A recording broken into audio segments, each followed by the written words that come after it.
guys, I'm Juliana, your automotive woman. Welcome back to How To Tuesday. If you missed a previous episode of How To Tuesday, click the link above. But this episode is all about more cool car tech. So this is the 2024 Dodge Hornet RT Plus PHEV, or essentially plug-in hybrid EV.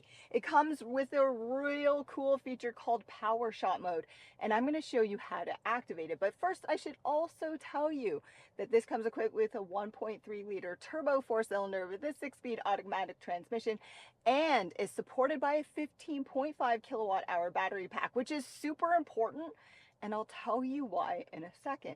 So in order to activate PowerShot mode, first you have to make sure you're in sport mode or it doesn't work. Then once you activate sport mode, it will indicate that you are in sport mode on your fully digital driver cluster.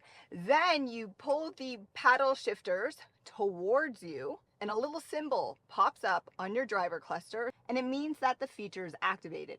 Now you can hit it, and this vehicle will produce for you 288 horsepower, but there's always a but. Remember that battery pack I mentioned? Well, if it is depleted, it doesn't work so well. So when the battery pack is not depleted, this is what the feature looks like off the line.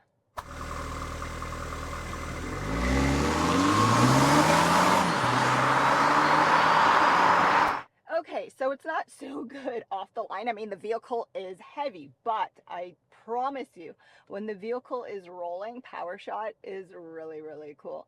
Guys, if you want to learn more information about the 2024 Dodge Hornet RT Plus PHEV, check out my YouTube channel. Thanks for watching.